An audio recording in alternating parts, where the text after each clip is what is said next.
You ever notice how often people say the ends justify the means? It's like everywhere. Yeah. In movies, books, like even just like regular conversation. Right.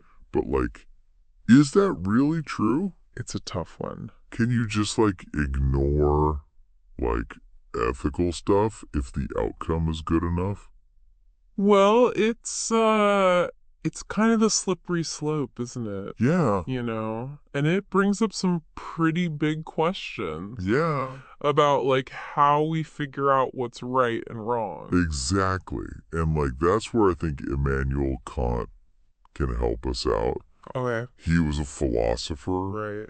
really believed that the ends do not justify the means. Yeah, absolutely. Like that's basically like the foundation of his whole ethical framework. It's not about the outcome, it's about the principle behind the action. Okay, I'm interested. Tell me more about Kant's view. Yeah. Why are the means so important to him? Well, Kant thought that the only thing that's inherently good is a goodwill, Okay. and a goodwill acts out of a sense of duty. Hmm. It doesn't Yep. matter what the consequences are. So it's not about, like, getting some specific result. No. It's about doing what's right because it's the right thing to do. Exactly. Kant would say that motivations like self-interest Okay. or even happiness, they're ultimately not reliable Hmm. as guides for moral action. Interesting. They're too dependent on the specific circumstances, Right. on what benefits you at a particular time. Right. But duty Yeah. goes beyond all that. It's like a principle that applies to everyone, Hmm. universally, regardless of their personal goals or desires. So, like, if I see someone drop their wallet and I decide to return it, not because I want a reward or anything, but just because I feel like it's the right thing to do, is that what Kant means by acting from a goodwill? Yeah, that's a great example. But for Kant, what makes that action morally good is the fact that you're returning the wallet out of duty, Okay. not because you're hoping to get something back. This makes me think about all those times we do something nice for someone, but deep down we're kind of hoping they'll do something nice back for us. It's like our motives aren't totally pure. Yeah, it's a really common human thing. Right. But Kant would say even those good actions, they lose their moral value if they're not rooted in duty. Okay, I'm starting to see why Kant puts so much emphasis on the motivation. Yeah. But how do we figure out what our duty is in a given situation? Is there like a Kantian rule book? Well, Kant does give us a pretty powerful tool. Okay. It's called the categorical imperative. All right. You can think of it kind of like a moral compass Okay, I like that. to guide our actions. So tell me more. Break it down for me. What is the categorical imperative? So basically it says act only in a way that you could want everyone to act. Like all the time, as if it were a universal law. Okay. It's basically asking you to think. Would it work if everyone did this? Right. Would it undermine morality? Would it just not work? That seems pretty abstract. It is. Can you give me like a more concrete example? Sure. Imagine you're thinking about cutting in line. Okay. Might seem harmless, right? Yeah. Just a way to save a few minutes. Right. But what if everyone decided to cut in line whenever they wanted? It would be chaos. Right. No order, no fairness. Exactly. The whole system would fall apart. Yeah. And that's the kind of problem that Kant's categorical imperative is meant to help us avoid. Okay. It makes us think beyond just our own immediate wants. Right. And consider the bigger picture of our actions. I'm starting to see how this connects back to the idea that the ends don't justify the means. Yeah. If we're always trying to like bend the rules to get what we want, we risk undermining those principles that make a just and ethical society possible. That's a really good point. Thanks. Kant would say that by upholding those moral principles, Yeah. even when it's tough. Okay. We contribute to a world where everyone's treated with respect and dignity. It's not just about individual choices then. Yeah? It's about creating a kind of moral ecosystem where everyone can thrive. Exactly.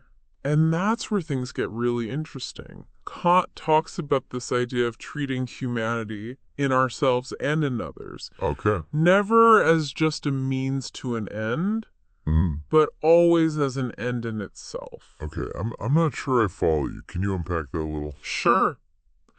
Think about it this way.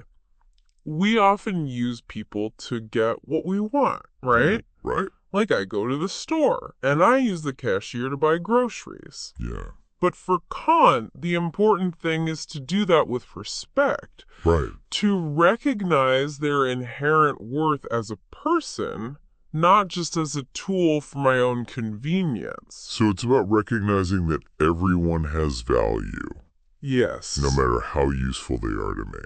Exactly. For Kant, every person Okay. is a rational being, capable of setting their own goals, making their own choices, and that inherent dignity demands respect. Even when we're just like using their services or interacting in a purely transactional way. It's a really powerful idea, but also challenging, you know? I agree. It's so easy to fall into that trap of seeing people as just cogs in the machine. It is a challenge, but I think it's one worth taking on. Yeah. And it's at the heart of what makes Kant's philosophy so compelling. Okay. He's asking us to rethink how we see each other, to see people not as tools, but as fellow travelers Yeah. on this journey of life. It's almost like he's calling for a total shift in perspective. Yeah. A new way of relating to each other. Right. That's rooted in mutual respect. Yes. And recognition of our shared humanity. Exactly. And that shift in perspective, it has huge implications. How we understand morality, justice, like the whole purpose of human existence, really does make you think about like how you treat people you know. It does. All this talk about respecting others makes me wonder about those times when our duties like conflict. Like what happens when doing what's right by one principle means like breaking another? That's a really great question. And that brings us to like one of the trickiest parts of Kant. Yeah. Like lying. Right. Kant thought lying was always wrong. Yeah, that's one I've always struggled with. Yeah. What about those cases where, like, you're hiding someone from danger and someone comes to the door asking about them? Okay. Telling the truth could have awful consequences. Yeah, it's a tough one for sure. Yeah. Makes you think about how to apply these like abstract principles to real life, you know? Right. Remember, for Kant, the reason you can't lie is because truthfulness is like the basis of reason and morality. So he's saying that if we let ourselves lie, Yeah. we're basically like chipping away at the foundation of trust. Right. Communication that makes a moral society possible. Exactly. But he also understood that there are different kinds of duties. There are perfect duties. Right. Those are absolute no exceptions. And imperfect duties, which give you some wiggle room in how you go about fulfilling them. So not lying would be an example of a perfect duty. Right. Something that's always wrong. Exactly. Right. But you also have things like the duty to help others. Those are more open to interpretation. Right. Depends on the situation. Okay, so in the case of hiding someone from danger, could you say that even though you have a perfect duty not to lie, Uh-huh. you also have this imperfect duty to protect them. You could definitely argue that. Okay. Some Kant scholars would say that in a case like that, you could find a way to uphold both duties without lying directly. So maybe, like, instead of outright lying, you could mislead them, stall for time, or even, like, put yourself in harm's way to protect the person. Exactly. The point is to find a way to act that respects both, like, the letter of the law and the spirit of it, even in tough spots. Right. Requires good judgment and being able to think outside the box. I really appreciate how Kant's philosophy doesn't give you these easy answers. Really makes you think through those ethical dilemmas. Right. Wrestle with how to do what's right, even when it's hard. Absolutely. And that's what's so great about it. It's not just like a set of rules you follow blindly. Right. It's a framework for building your own moral compass. Okay. For developing judgment based on reason and respect for humanity. Speaking of judgment, one thing that's always interested me about Kant is his kingdom of ends idea. Yeah. Sounds kind of like a fairy tale. It does have that, poetic feel to it. Yeah. But it's actually one of Kant's deepest and most challenging ideas. Okay. He's describing a world where everyone acts morally. Everyone treats each other with dignity, recognizes everyone's inherent worth. So like a utopia where everyone's perfectly moral. Yeah. Seems a little idealistic, doesn't it? Even Kant admitted it's an ideal, something to strive for. Okay. Even if we never get there completely, it's a guiding principle, Right. Reminds us that our actions have an impact beyond ourselves. So it's about recognizing that we're all connected. Yeah. Our choices affect each other. Exactly. And that we have a responsibility to contribute to a just and ethical society. Exactly. And that's where that idea of a kingdom of ends is so powerful. Yeah. Makes you think about how your actions either help or hurt that ideal world. It's like we're all citizens of this moral kingdom. Right. We have a duty to uphold its laws. Yeah. Even if we don't get anything for it. It's about acting out of principle. Believing that a just and ethical world is something worth working towards. Yeah. Even if it seems impossible.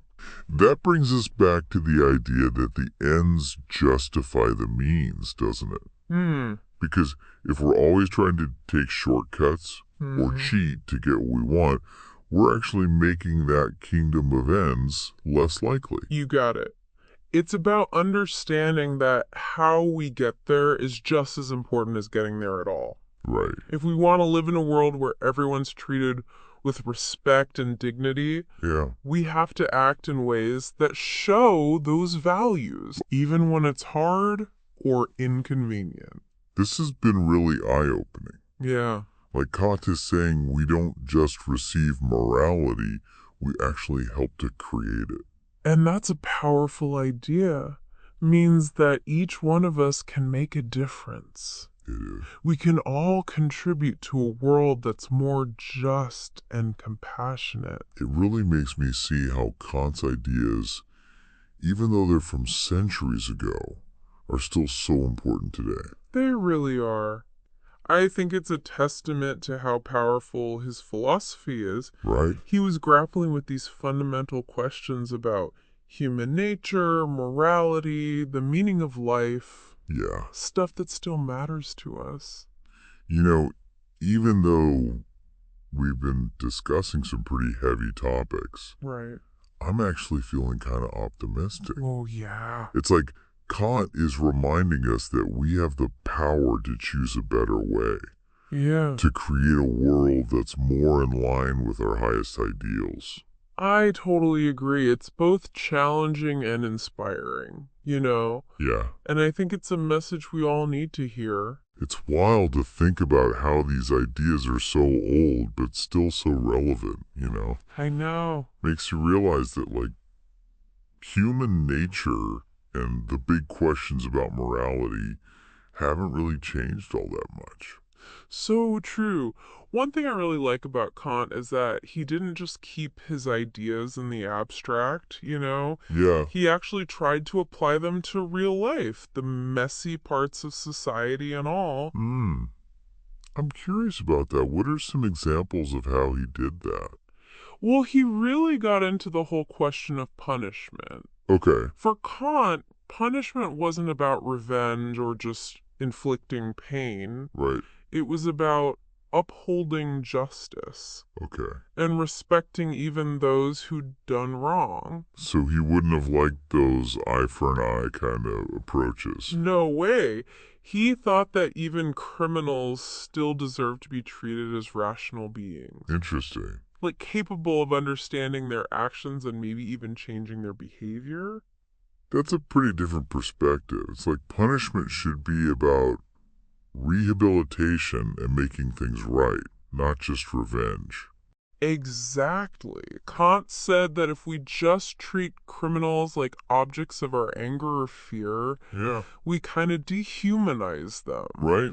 We miss a chance to help them become better members of society.